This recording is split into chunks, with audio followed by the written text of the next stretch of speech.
Дорогие друзья, мы сегодня находимся на стадионе «Юность».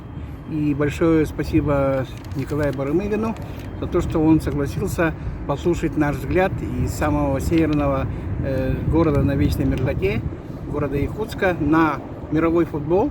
Сейчас проходит чемпионат мира в 3 странах Северной Америки, Америки в целом.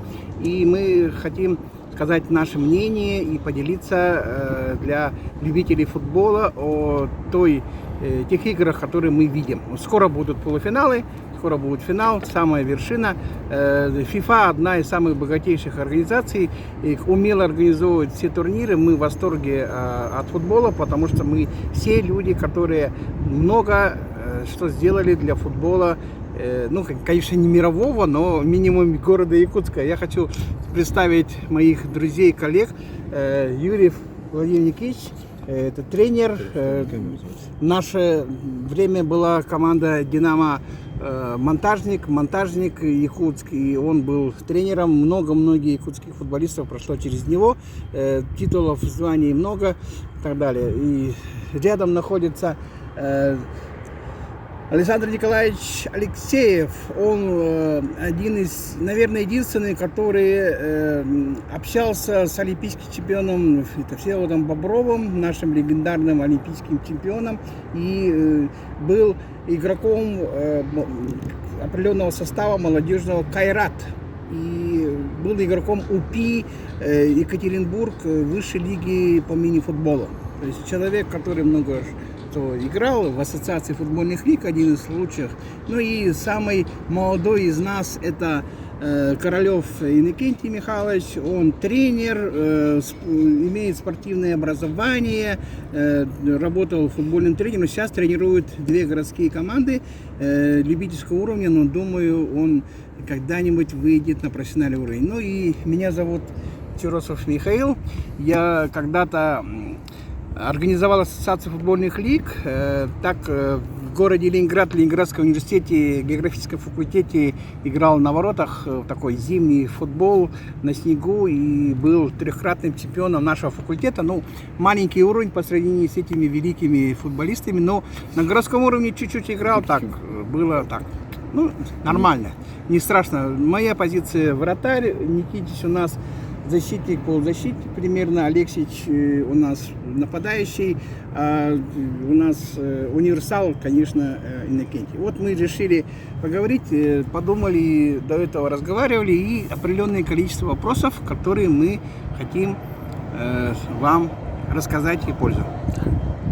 Но наиболее интересная ситуация, что FIFA уже определенное количество циклов увеличивает количество финалистов на Мундиале. Сейчас уже аж 48 команд, и вот недавно проскочила информация, что есть интерес у FIFA даже 64 команды. Вообще, конечно, это удлиняет чемпионат, но вот давайте спросим у ребят, как это увеличение вам, на ваш взгляд, в целом, кто у нас скажет? Давайте я. Ну, в принципе, в начале чемпионата разговор был такой, что это много команд, команды слабые, там с Африки, туда-сюда. Но на самом деле, когда вот игры-то начались, не было таких команд, которые могли там просто отдавать свои очки там, или там проигрывать с каким-то максимальным. Все проигрывали команды. Ну, там 2-1, 2-0, 3-0, 3-1, 3-2, там. Не было таких явных фаворитов и не было таких совсем слабых команд. Поэтому я думаю, что, наверное, расширение пошло на пользу чемпионату мира. Да, но в плане организационном, наверное, сложновато. Вот, может быть, Никитич, скажи, пожалуйста, 3 страны, перелеты, болельщики, команды, как им перемещаться в организационном плане? Вот Иран что-то там возмущался, что им сложновато пересекать границы и так далее. Как ты относишься вот к этой позиции 48 команд и 3 страны? 48 команд и 3 страны — это очень хорошо, потому что многие команды, я впервые узнал, что такая страна Кюрасао, Кабо-Верде, Это получается Кабо-Верде, колония Португалии, очень хорошо играет в футбол. Кюрасао это, можно сказать, тоже колония Голландии. В основном все молодежки сборной Голландии, которые до 18 лет играли в Голландии, их всех переманили в Кюрасао. А тренер выдающийся Дик Адвокат, почти 80 лет. Вот это тем и хорошо, то, что мы узнаем, какие страны есть, даже маленькие, но футбольные. Ну, это, наверное, общий тренд. 64, когда команды появятся, чемпионат, наверное, будет идти не месяц с чем-то, а полтора минимум, если не два. Это, конечно, да, это очень длительно, но пускай это FIFA решает. Иногда говорят, это FIFA и так самая богатая организация в мире, еще хочет быть богаче. Но, в принципе, они возвращают деньги участникам, и все радостно рвутся. Но, несмотря на сложные ситуации, вот в 1/8, в 1/4 в основном преобладают богатые европейские страны. Вот 8 команд четвертьфиналистов, из них 6 европейских и только 2 неевропейские. Вот сейчас до полуфинала дошла только одна неевропейская команда. Немножко, как вы считаете, это играют деньги, большие лиги типа АПЛ, французская, испанская и другие страны? Кто ответит? Давайте я скажу. Ну, самое главное же в футболе что? Это развитие футбола. Ну, начиная с экономики. Смотрите, Норвегия, да? У них в Норвегии мы вообще раньше не знали. Экономика поднялась, видите, спорт поднялся, футбол поднялся. Это естественно, конечно. И все футбольные команды, которые сегодня играют, ну, конечно, показатель того, что люди, во-первых, футбол – это самый распространенный вид спорта. Один мячик только нужен, поле и 22 человека. Все, и все поехали играть. Вот и все. Поэтому в развитии футбол будет развиваться всегда и всегда будет. Красивейший футбол в мире, считаю. Ну, все-таки насчет денег. Насчет денег богатые лиги насчет денег притягивают богатых, сильных игроков? Не, насчет денег здесь тоже вопрос такой половинчатый, потому что, во-первых, не всегда решают деньги, потому что здесь массовость, понимаете, развитие детской футбольной школы. Возьмите Испанию. В Испании такое развитие идет, смотрите, все испанцы играют. Это страна, значит, заботится об этом, о детском футболе, о юношеском футболе. Вот они играют хорошо, а потом уже деньги. Талант — это уже получается деньги, я так считаю. И Европу, и мир выигрывает. Европу выигрывает, все выигрывает. А по Именно поводу испанцы. Голландии. Голландия считается поставщиков талантов по Европе. Ну, пускай не лидеры, но это среднее звено. Но сама команда все-таки что-то дальше 1/4 не выползает. Она такая интересная команда. У них лидеров сейчас мало. Ну, отстой маленько есть. Есть, да? Ну, то есть у них не самая сильная лига, но игроки У них всегда способные. сильный футбол. Круифа, возьмите Круиф, Иосиф Круиф, помните, как Йохан Круиф. Это же легенда, Йохан Круиф, красавец вообще. Нейскинс, помнишь Нейскинс? Ну и полуфинал. Полуфинал у нас вышли самые-самые сильные. Ну и как вам пары полуфиналистов? Вот начнем с самой такой ожидаемой Франции и Испании. Кто расскажет? Кто у нас фанат Испании? Кто Да, фанат я Франции? отдаю предпочтение, сразу говорю, испанцам. Просто у них игра действительно очень интересная, азартная, темпераментная, очень показывает хорошую технику. Короткая, средняя, длинная передачка, прострелы у них все идут. Где-то и головой, вроде невысокий, головой выигрывают, ну так, и наверху красиво играть. По себе игра очень, вот, ну как говорят бразильцы на них, на испанцев, говорят, бразильцы, да, европейские бразильцы, да.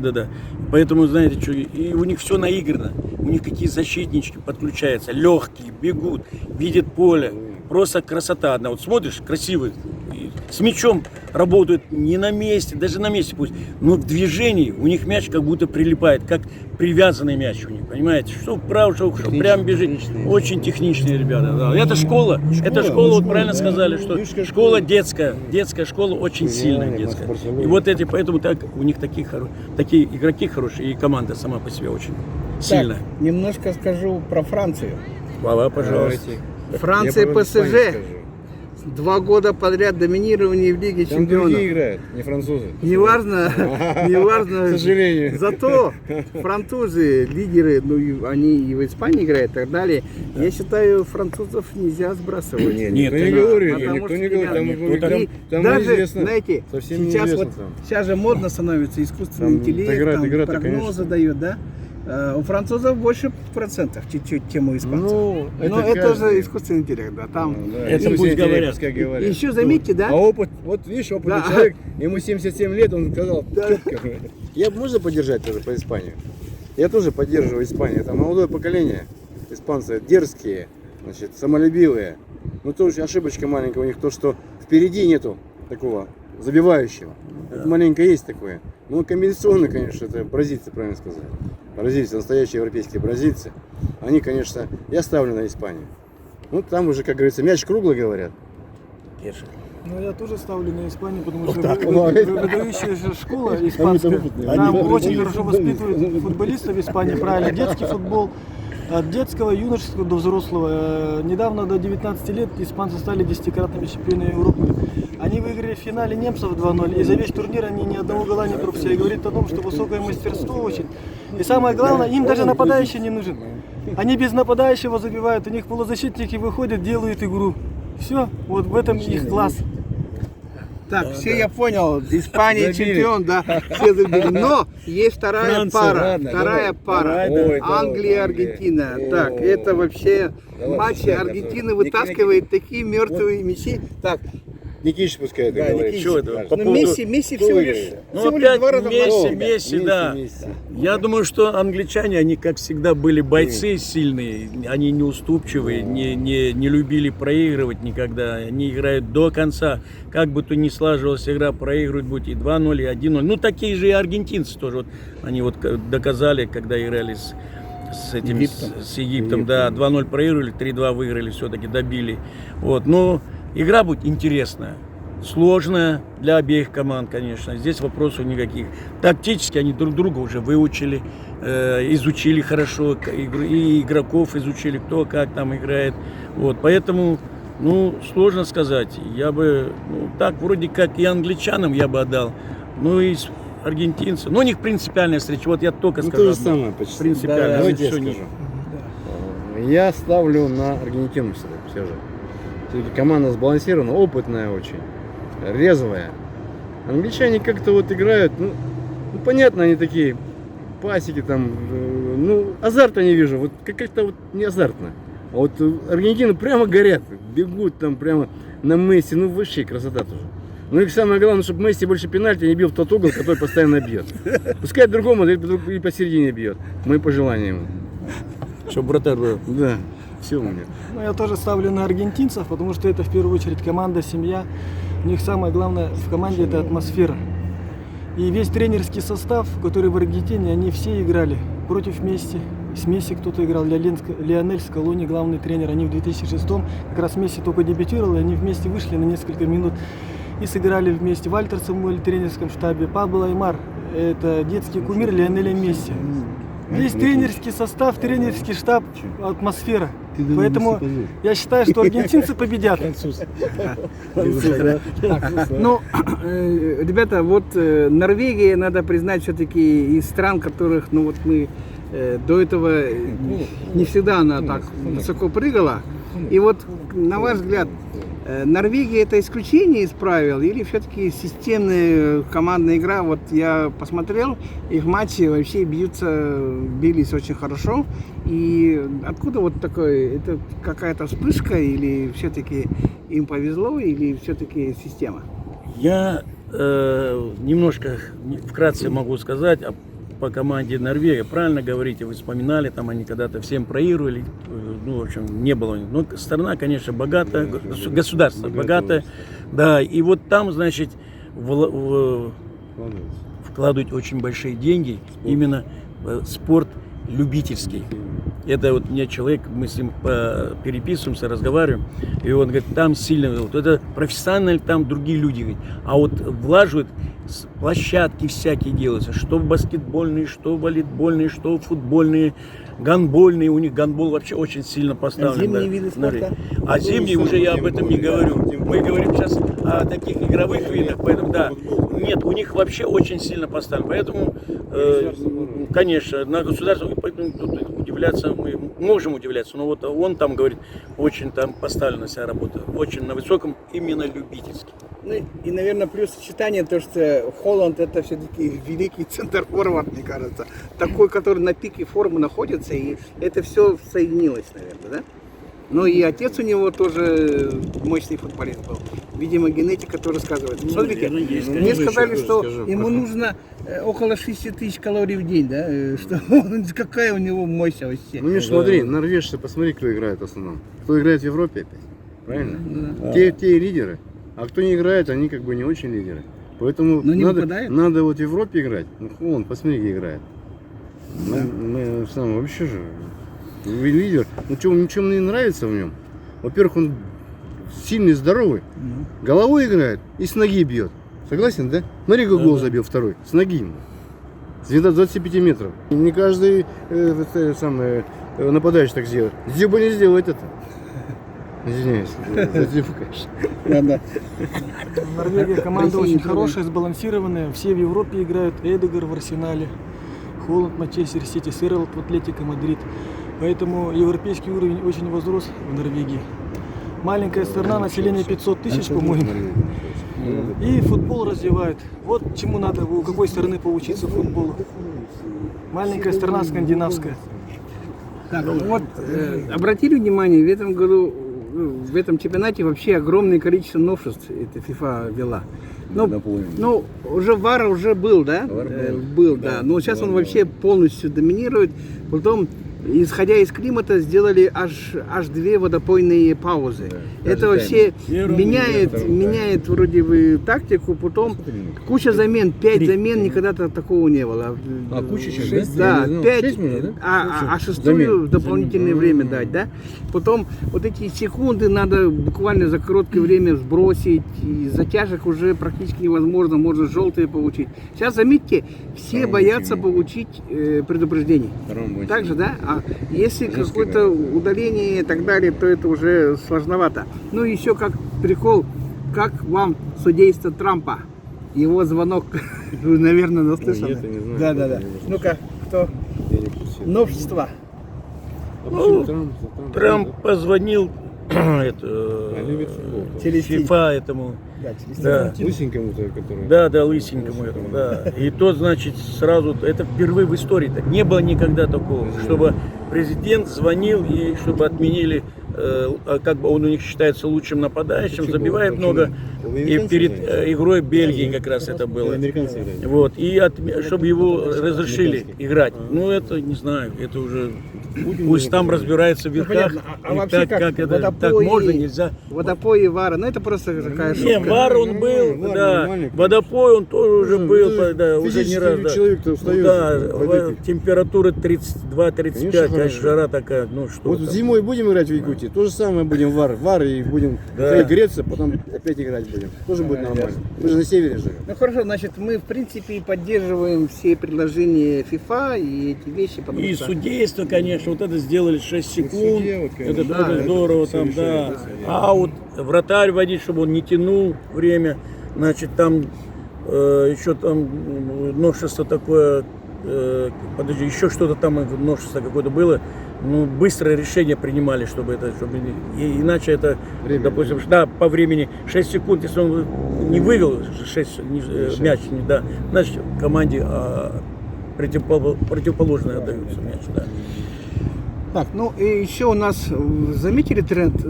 Стали играть люди, которые раньше 38, 30, 40, вообще они не могли играть на таком уровне. И сразу было видно, что небо и земля. Теперь играют на уровне вообще. И это... Мы тоже взрослеем, мы 60 лет нам, да? А раньше стариками считали. Ну, Мы молодые. Да, нет, Так же, да? в целом, Так? в целом, Наши родители 60 лет старые бы считали. нет, на А таком мы сейчас уровне, молодые. на таком уровне чтобы на чемпионате мира держались, вот конечно, Модрич, конечно. Криштиану Суровый Роналдо, футбол, Месси и так далее. Хоккеисты Это причину, скажите, Мотивация. я примерно... Все, Ну-ка. все. Нет, там мотивация, всё вместе, медицина, мотивация. Мотивация и самое главное образ жизни. Да? Вот Образ Роналдо в жизни, тренажерном да, зале образ сидит, жизни, Месси в здоровый тренажерном образ зале сидит, Раньше там. Лука Модрич в Конечно, тренажерном зале сидит. Они хорошо питаются, у них свои диетологи. Плюс они биологически активные добавки принимают, за собой следят. Роналдо даже вообще 5 раз в день спит. Хороший сон – это хорошее восстановление. И все поддерживают хорошую форму. Левыми делами не занимаются, по ночным клубам не ходят. Они все в футболе. Как один египтолог сказал, Лионель Месси весь в футболе. Он все время думает о футболе, неважно, в футболе он или нет. Он всегда думает о футболе. Поэтому они вот такие вот профессионалы большие. Сейчас уже паспорт не имеет значения, сейчас до 40 лет уже все играют, уже все. Поэтому... Ну, мне кажется, Иннокентий четко все рассказал, да. Можно по Рональдо, Рональдо, да, португалец, нападающий туда-сюда. Вы знаете, почему он так долго держится и играет за сборную? За счет того, что он держит очень форму хорошую. Он физически занимается и утром, 2-3-разовые тренировки, все время. Он следит за собой, да, за питанием, там не балуется куда-то ни влево, ни вправо. Вот у него есть свое, чего, какого добиться результата. И он за счет физики все это. А вот этот аргентинец Месси, он уже это Богом дано. Бог дал. Да, Бог. он от жизни, по жизни такой, понимаете, он физически не такой сильный, как Рональдо, да. очень отличается. Он совсем Но у него другой. голова, ножки, быстрый, Естественные быстро думает, пасы быстро все, такие, и всё техничный такое. очень, ну такой мягкий Неожиданно такой, вообще. ну с другой стороны он И всё и жестко, но получается. мягко с мячом работает, и видит поле, и передачи скрыты, да, вот это у них вот эта разница есть. Бог, да, да. Богом дал.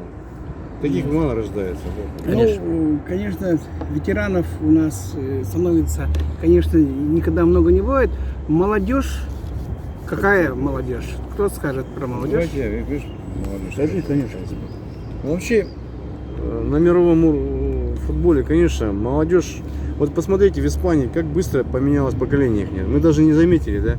Все вот лидеры ушли, появились вот. Эмоль появился, красавец вообще по защите.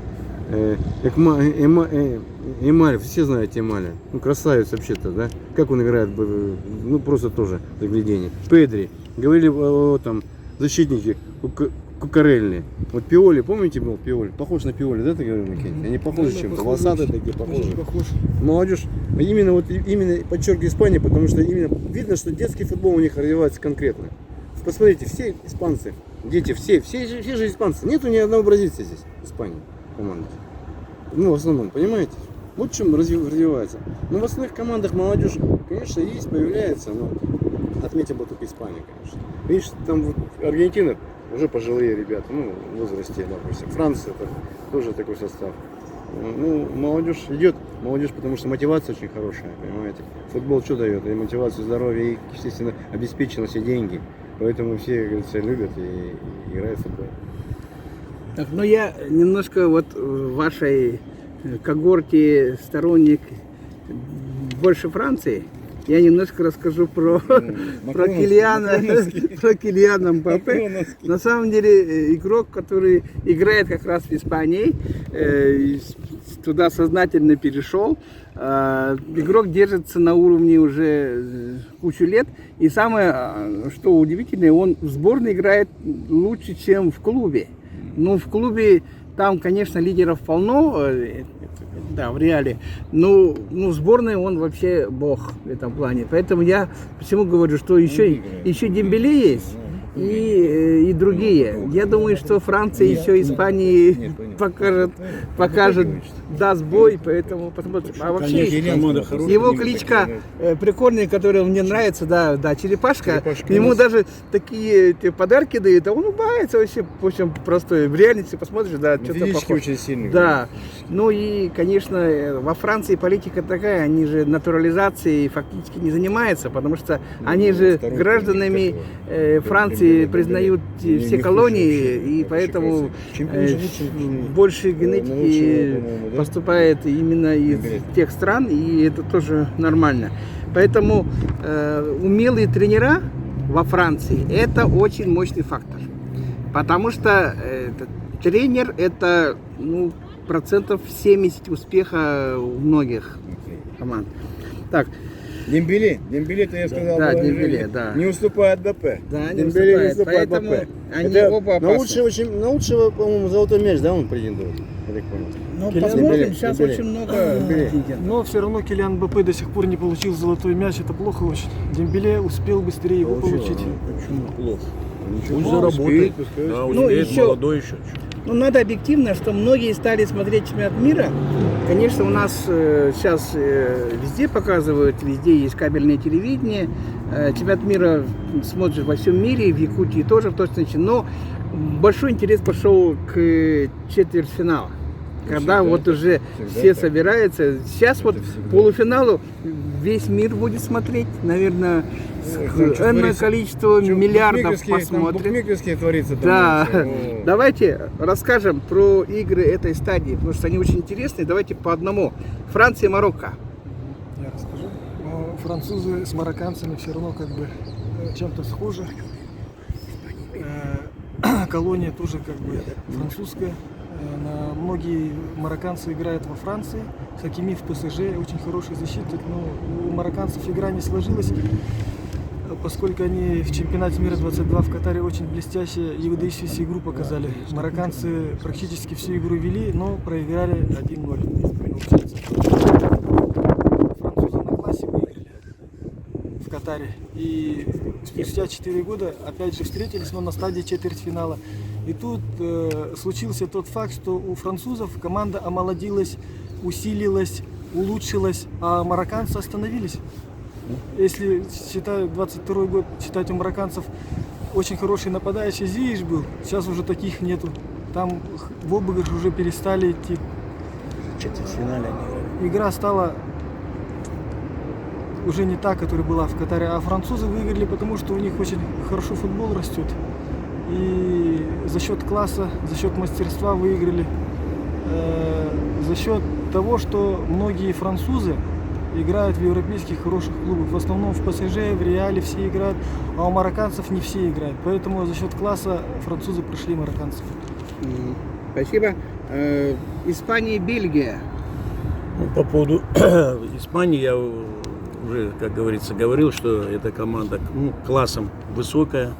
И когда они вот играли с бельгийцами, допустим, преимущество у них было солидное тоже. И они как-то, знаешь, больше давили центр поля на их стороне. В центре поля они бельгийцам сильно не давали разыгрываться. Во-первых, мало запускали бельгийцы длинные передачи, они их сразу перехватывали. То есть хавчики держали своих полузащитников, держали тех, не давали. Они старались там, но длинные уже, когда от защитников, от вратаря, это уже легче тогда играть. А вот в центре они завязали, испанцы, бельгийцев, и им тяжело было как бы сыграть так, чтобы, как говорится, можно было что-то или забить, или опасно. Были, конечно, моменты. Это в любой команде бывают моменты, и они должны быть. Это если не быть, значит, вообще мертвые стоят или не бегают. А так все-таки вот это. Испанцы их переиграли. Одним словом, тактически переиграли. В плане техническом тоже это уже у них не отнять этого. Поэтому я считаю, что молодцы, что выиграли. 2-1 они выиграли. 2-1. Да. Аргентина, Швейцария. Давайте я расскажу. Здесь, конечно, лидерство у Аргентины было участников, игроков гораздо больше. Это Швейцария, это такая средняя, неплохая команда. И ее, четвертьфинал это ее предел. И они, конечно, немножко сказали, мы достойны бились, много, что даже гол забили. Но в целом было преимущество у Аргентины, и поэтому, но все-таки на чемпионате очень важно напряжение, которое дает соперники. Вот в четвертьфинале и отыграть полностью дополнительное время, это означает на полуфинал уже силы все-таки не беспредельные у команд, поэтому они дали бой в этом плане. Так, Норвегия, Англия, Саша, скажем. Норвегия, Англия. Ну, Норвегия, Англия, конечно, очень интересный матч был. Просто вот в силу того, что мы живем на севере, Якутске, очень трудно ночью смотреть, и потом как-то на работу надо идти, поэтому как-то, ну хорошо, матч ТВ повторяет, поэтому как бы я смотрел внимательно, но иногда пропускал, там, как говорится, засыпал. Ну, повторные матчи смотрел и скажу так, ну, конечно, Англия опытом выиграла, да, опытом. И звездой этого матча был Беллингем, игрок Реала, опорник. Он 2 гола забил. Ну, первый гол забили, конечно, норвежцы. И Хонора, основного Хонора, не дали, персонально играли против него. Поэтому тактически и грамотнее сыграли англичане, и англичане выиграли достойно. Ну вот сейчас у нас в среду, ну по нашему времени в четверг ночью будут полуфиналы. И давайте кто что, какой прогноз. Приз какой давай сделаем. Но приз, Алексей, это только ты можешь выставить. Арбуз давайте. Приз арбуз большой. Между нами, да? Да, приз большой арбуз будет. Кто выиграет прогноз, тот получит арбуз. А вы потом сфотографируйте, отправим нашим подписчикам. В смысле, они у Николая должны писать. Почему? Не сюда. буду не писать. Просто Николай потом скажет прогноз, выиграл такой-то и. всё, Понятно, выиграл. из нас. Да. Хорошо. Ну Я давайте распадаю. начнем с кого? Начнем с Кэша. С какого полуфинала начнем? Ну, А нет, финал вообще, тоже, наверное, финал? полуфинал И финал. и финал. Я третье считаю, место, что да. в полуфинале Франция и Испания победит Испания и выйдет в финал. Аргентина, Англия выиграет Аргентина, и у нас будет финал такой классический, испано-аргентинский финал. Кто выиграет? Кто выиграет? Выиграют аргентинцы, команда Лионеля Месси все-таки скажет свое давайте, слово и давайте. станет наконец-то двукратным, сравняется по этому показателю с единственным двукратным чемпионом мира, который в 1978 году Даниэль Пассарелл стал как защитник. И в 1986 он сидел на замене, но все равно это не отменяет его заслугу, то, что он единственный двукратный чемпион мира. Давайте я скажу. Ну, полуфинал, значит, мои прогнозы. Испания выиграет, французов очень тяжелая будет игра, дополнительное время будет. И в дополнительном испанцы выиграют. Забьет гол. Ну, кто-то забьет из них. А вот с Англия, кто там у нас? Аргентина. Англия, Аргентина. Аргентина выиграет.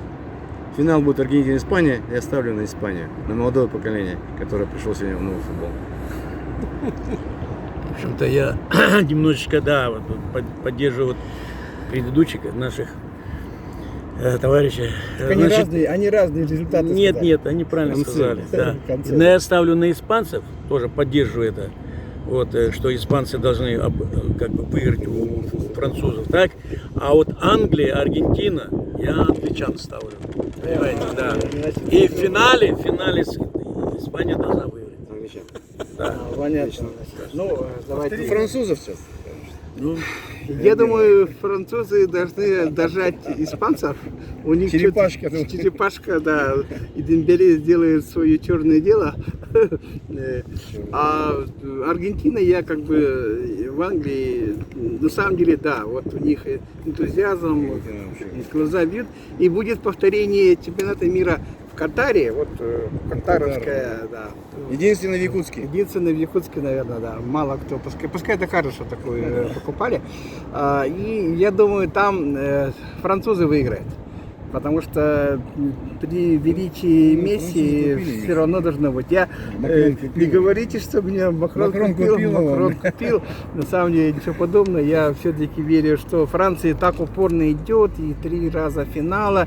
И тренер у них мощный. И заметьте, какая... Вот здесь говорится, Аргентина семья. Во Франции команда тоже семья. Представляете? Конечно. Мбаппе гол забил, он прямо побежал к тренеру, как будто вот к папе родному и обнимался. И потому что еще, знаете, иногда мотивационные у Дешампа же это семейная трагедия, а это объединяет на самом деле, семья, кажется, да. конечно. И они ему посвящают все него матчи что-то и так далее. И это все очень важно. Поэтому я думаю, у Франции есть особая мотивация, такая внутренняя, что они должны поддержать тренера. Возможно, для Дешампа это может быть и последний чемпионат, потому что так долго не держат и устают люди и так далее. Поэтому я думаю, что есть шанс и у Франции. Вот такой Общую мой... фотографию можно Да. сделать? Общую возле ворот? Нет, еще есть вопросы. Еще Не один то- вопрос. А, Вот, еще есть? да, по поводу роли тренеров. Вот у нас Никитич, пускай он... пускай один ответит. Да, один ответит. Нет, у нас второй тренер еще, Кеша. Ну, Да, роль тренеров, особенно когда идут замены и паузы на водопой, я понял, когда водопой, там порой меняется игра и сразу что-то делать. Это все равно роль тренера. нет. Никитич, как, Да, ну как здесь, тренер. вот смотрите, да, немножко так можно сказать. Значит, в плане в том, что когда вот идут перерывчик делать там на водопой, допустим, там где-то 3 минуты примерно, вот, и они воду пьют. Он в этот момент он должен кому-то подойти, кто-то там какую-то ошибку, может, не там неправильно открылся или должен куда-то позицию другую занять в тактическом плане, или там, ну, там, или нападающим, там надо смелее играть, там наглее, или там забивать, там что-то такие, ну, подсказывают. Просто не то, что там это самое, ну, а в целом оно все остается, та же игра. Там не поменяешь И никак. Дешамп лучший в этих паузах. Может быть, да. Я не буду Ты спориться. французов Да. точно тебе это Там и купили все, там да. французы? Ну да. Лягушечку Дешамп лучший. подарили. Поэтому здесь хоть маленько, но не один он даже главный тренер. Там еще есть помощники. Они Да, подходят и к тихо, вратарю, да, помощник. с вратарями тренер, есть трибуне помощник сидят. тоже, и подходит к другому. Они уже до этого, как прежде чем взять Защитники играют, воду тоже попить, они идут, да, а уже он, главный тренер, сказал, там вот так, я к этому, ты к этому, давай, все. У них вопросы По так. линиям, кажется, Конечно, да.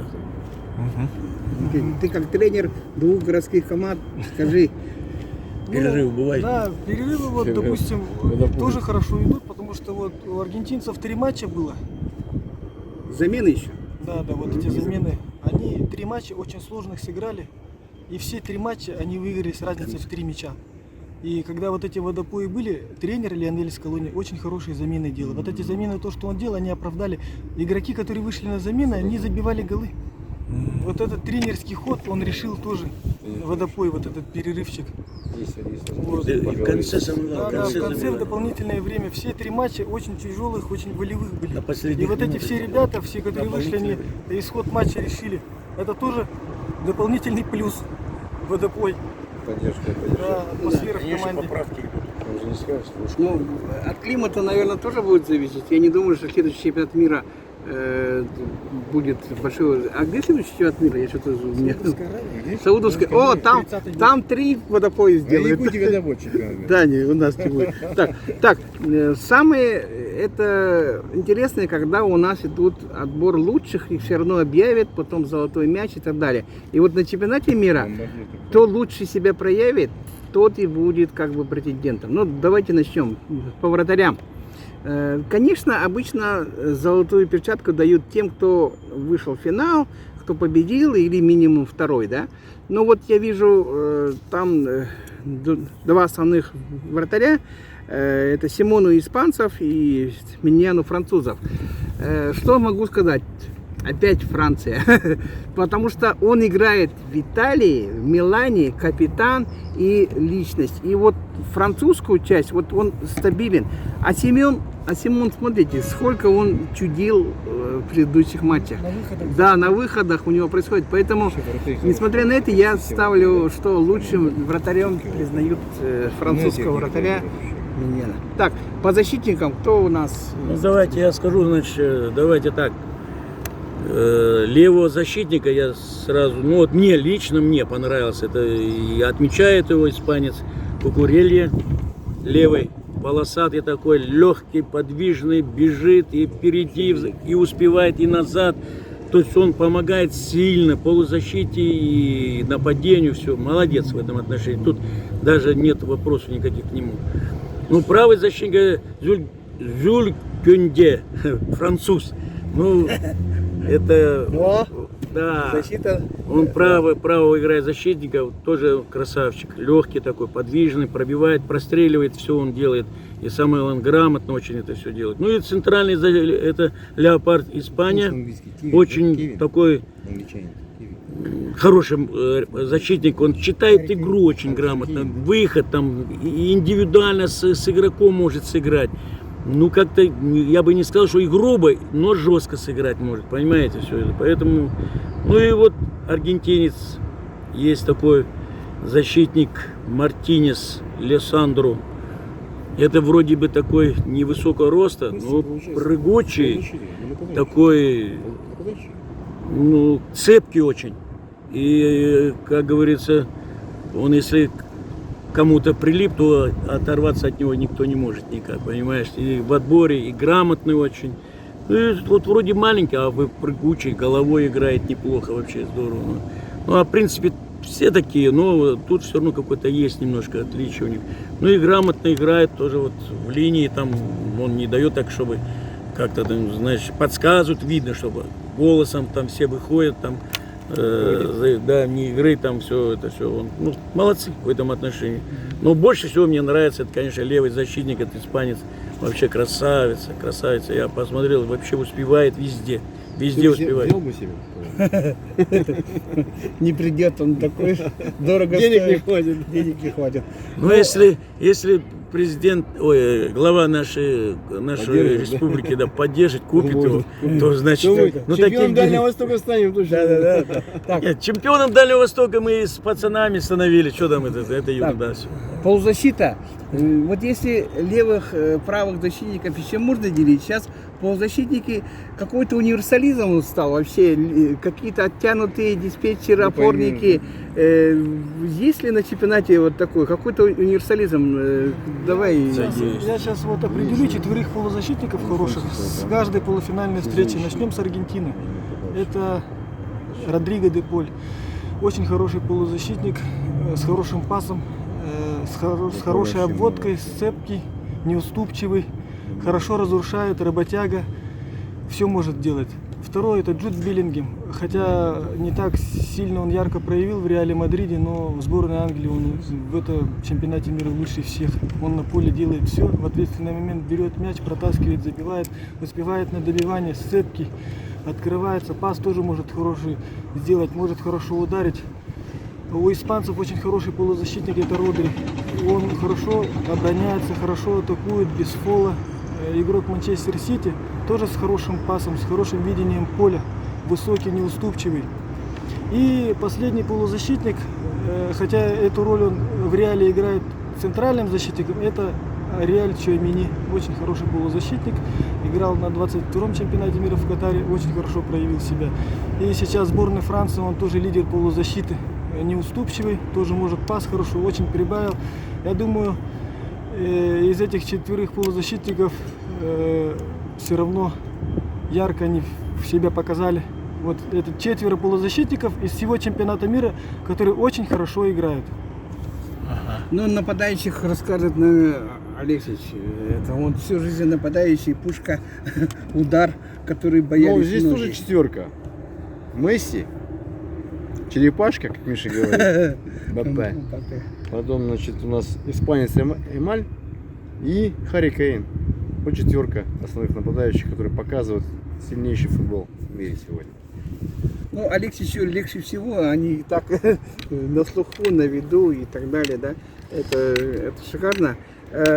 Теперь один из таких финальных вопросов. Вот какие-то новые мировые тренды мы наблюдаем на этом чемпионате, или все-таки немножко просто уровень поднялся, функциональность выросла, и в основе своей, как вот был в 22 году в Катаре, так и остался. Ильич, начнем с тебя. В каком смысле тренды? Это новшество, особенности. Ну, новшество только в судейство вошло, Нет, понимаете? вот именно игровые, в тактике. А в тактическом плане? Функциональном. Функционально, да, подготовлены команды, все были хорошо подготовлены. Даже, я скажу, отлично были подготовлены. Не было такого, что там они это самое, ну... А в тактическом плане, видите, каждая, я вот об этом говорю, что в тактическом плане, видишь, тут у всех, у кого какие игроки подобраны под игру, там, допустим, ну, есть там с одним нападающим, есть с 2 нападающими, а есть даже, вот как испанцы, почти ни одного нападающего, но они все успевают и там, и там, и там, понимаешь? То есть в таком плане, что у всех команд тактически у них все такой яркой сильно нету, но у всех своя тактика была, у всех буквально команд. любую взять, хоть маленькая, первый раз они там или что-то, я наслышан, первый даже не слышал, это государство, они тоже, ну там тренеров, приглашает тренеров, которые более опытные уже, взрослые, там кому-то уже столько лет, а он, видишь, там эту команду вывел, так нормально сыграли, все. Поэтому здесь есть, если, может, кто-то из вас видел, ну все, а так, чуть, ну, защитники подключаются, они все друг друга это сам меняются, да, там подстраховки идут, это пошел нападающий. Больше Да. заменяется. Агрессия есть у всех команд, агрессия, прям вот видно, что там, и особенно персонально, вот надо, начинает хватать персонально. Тоже тут иногда выходит команда, иногда приходится выносить мяч там куда-то, туда-сюда. То есть все это, оно и было и в том Да, чемпионате. да, ну было в том чемпионате. Вот сейчас с Иннокентием мы разговаривали, он сказал, что вообще есть две тактики, атакующие и защитные, да? Ну, какого-то такого большого преобладания не видит, это все гибко в зависимости от ситуации. Иногда некоторые команды специально отдают Да, инициативу, Вот именно а потом эта бац, тенденция выхватывает. есть. Да, Они вот играют, такая. отдают, потом играют. Да. Есть вот такая тенденция, перебью, можно? Есть тенденция, видно. Вот четкая, допустим, тактика идет, в обороне играет. Чувствуют, что команда сильнее его, они на контратаку, понимаете, рассчитывают. Есть такое. Они четко играют, очень правильно, грамотно и рассчитывают на контратаку.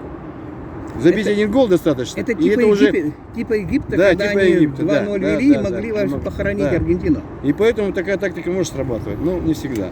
И меня очень удивила игра вратарей. Вратари очень хорошо стали играть. Угадывать И пенальти. ногами И играют ногами, здорово, да, да. и здорово. И сейчас пенальти не так просто забить уже. Да, да. Вратари уже, знаете, очень хорошо играют. Вот такие Сейчас вот. уделяет Да. большое внимание вратарям, чтобы они и ногой играли здорово, Ну, и головой, и смотрите, ногой. прыгает влево, да, и ногами же здесь он прыгает и страхует. Здесь вообще такая. Так, ну и, наверное, мы уже достаточно много наговорили, да, вопросов, аспектов и даже и прогнозы сделали.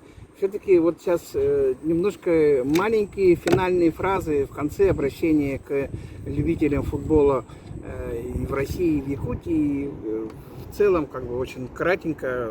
Давайте начнем с Никитича, самого нашего Молодого уважаемого, человека, да. молодого Да. тренера. Нет, конечно, футбол всемирный, он сказал, все его любят сильно. Даже вот сейчас чемпионат вот этот последний, который проходит у нас там и в Америке, Мексике, и Канаде, трибуны полностью забиты полностью. Фанаты, дети, даже взять у нас якутский, команд сейчас столько тренируется детей, тут в Даксуни, на Туймаде, детей полно занимается. Футбол, как бы мы бы не хотели, его любят сильно и в России, и в Якутске, везде. Футбол есть футбол, он, как говорят, и в Африке футбол. Да. Поэтому В давайте... Африке хороший футбол Да, становится. да. Наши тренера Да. тренировали. Так, Надо, чтобы тренера работали. самого молодого среди нас. Ну, футбол Тренер. прежде всего надо любить. Даже если вы не футбольные люди, все равно надо заниматься футболом. Как один сказал человек, футбол это прелесть. Любите футбол, играйте в футбол. Футбол сейчас стал популярным. Даже вот возьмите Америку, США страну. Там вроде не футбольная страна. На первом месте бейсбол, баскетбол, регби. А как футбол любят? Приходят целые стадионы, как Владимир Ильич сказал, стадионы целые собирают. Такой праздник между перерывами, между водопоями. Там диджей музыку включает, весело, приятно, интересно. Поэтому занимайтесь футболом, не пропускайте тренировки, тренируйтесь, все играйте в футбол. Родители тоже детей поддерживайте, тоже занимайтесь индивидуально с ними футбол.